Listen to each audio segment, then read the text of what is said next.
Βλέπω πολλούς ανθρώπους που παίρνουν καταναλωτικά δάνεια για να παίρνουν ρούχα και παπούτσια ή δώρα στον απέναντι, ή να παίρνουν δάνεια για να παντρευτούν.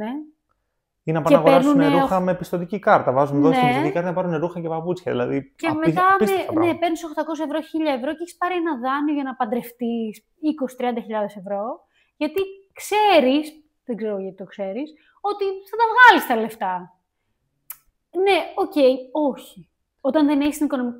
Βασικά κάνεις πάντα αυτό που αντέχει η τσέπη σου. Ναι.